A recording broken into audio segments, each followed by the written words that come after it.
जी अस्सलाम वालेकुम, this is फैसिल Waqas. उम्मीद है आप सब खैरियत से होंगे।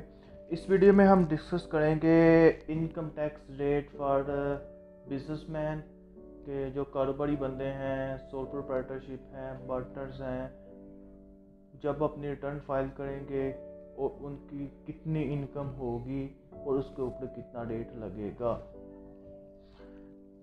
इस बजट में गवर्नमेंट ऑफ पाकिस्तान ने डिसाइड किया है कि अगर किसी की इनकम 4 लाख रुपए तक है तो उसके ऊपर किसी किस्म का कोई भी इनकम टैक्स नहीं है। 4 लाख रुपए से लेके 6 लाख रुपए तक इनकम होगी तो 4 लाख के ऊपर जितनी भी अमाउंट है उसका 5% इनकम टैक्स पे करेगा। जैसे एक बंदा किराना स्टोर है, एक साल के अंदर उसने कुछ चीज़ें जो परचेज़ की है वो की है 30 लाख रुपए की। उसके बाद उसने सेल की है 40 लाख रुपए की, यानी कि 10 लाख रुपया उसका ग्रॉस प्रॉफिट है। उसमें से उसने अपने एक्सपेंस निकाले, बिजली का बिल, जो फ्यूल का चार्जेस, जो सैलरी वगैरह निकाली है, वो 5 लाख रुपए उसका निकल गया है। तो पीछे उसका 5 लाख रुपए प्रॉफिट बना। जो 5 लाख है, 4 लाख रुपए तक तो इनकम एग्जेम्प्ट है। जो उसके ऊपर 1 लाख है उसका वो 5% यानी कि 5,000 रुपये इनकम टैक्स पे करेगा। आगे आ जाते हैं जी। अगर किसी की इनकम 6 लाख रुपए से लेके 12 लाख रुपए तक है तो 6 लाख से ऊपर जितनी अमाउंट है उसका 10% प्लस 10,000 रुपये इनकम टैक्स पे करेगा। अगर किसी की अमाउंट 12 लाख रुपए से लेके 24 लाख तक है तो 12 लाख से ऊपर 15% प्लस 70,000 रुपये इनकम टैक्स पे करेगा।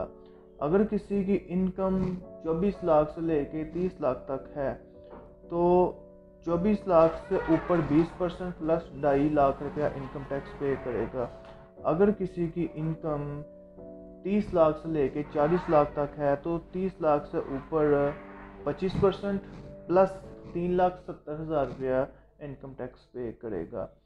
अगर किसी की इनकम 40 से 60 तक है तो 40 लाख से ऊपर 30% प्लस 6,20,000 रुपये इनकम टैक्स पे करेगा। और अगर किसी की इनकम 60 लाख से ज़्यादा है तो वो बंदा 60 लाख से ऊपर वाली अमाउंट का 35% प्लस 12,20,000 रुपया टैक्स पे करेगा। ये रेट है जी टैक्स रिटर्न के 2021 के लिए। सितंबर में टैक्स रिटर्न फाइल होगी और अब जो जितने भी ये जो बीच में 3 माह हैं, जो लोग रिटर्न फाइल करना चाहते हैं वो अपनी फ़ाइल रेडी कर लें। मतलब फ़ाइल में वो जितने भी उसने बिजली के बिल पे किए हैं वो सारे इकट्ठे कर लें, जितने भी उसके एक्सपेंसेस हैं वो इकट्ठे कर लें।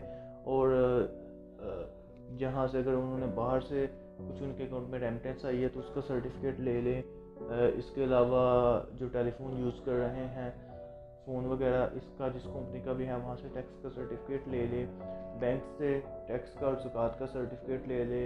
अगर उनके अकाउंट में कोई प्रॉफिट आ रहा है, कोई फिक्सेशन है तो उसका सर्टिफिकेट ले ले। अगर किसी बैंक से लोन लिया हुआ है तो उसका सर्टिफिकेट ले ले। अगर एक्सपोर्ट कर रहे हैं, एक्सपोर्ट से इनकम आ रही है तो उसका एक्सपोर्ट का सर्टिफिकेट ले लें। और अगर आप खुद फाइल रिटर्न करना चाहते हैं तो इसकी मेरी वीडियो मौजूद है, आप देख के खुद भी रिटर्न फाइल कर सकते हैं। लेकिन अगर आप एक्सपर्ट नहीं हैं, आपको टैक्स का अच्छे तरीके से नॉलेज नहीं है तो फिर आप खुद रिटर्न ना फाइल करें, पहले इसको सीख लें फिर खुद करें।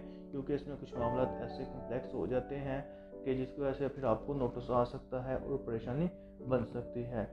और कोशिश करें कि आप अपनी इनकम को ना अंडर शो करें ना ओवर करें, जितनी एक्चुअल है उसको करें और उसके ऊपर प्रॉपर टैक्स दें। इसका फ़ायदा ये होगा कि कल को अगर कोई भी चीज़ आप बाय करेंगे तो अगर आपको कोई नोटिस आ जाता है तो आप उसका प्रॉपरली जवाब देंगे।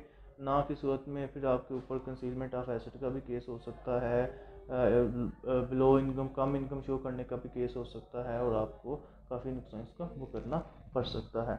तो इसके मतलब अगर आपको मज़ीद कोई इन्फॉर्मेशन चाहिए तो आप मुझे कमेंट कर सकते हैं। अगर आपको ये मेरी वीडियो पसंद आई है तो अपने दोस्तों के साथ शेयर कीजिए।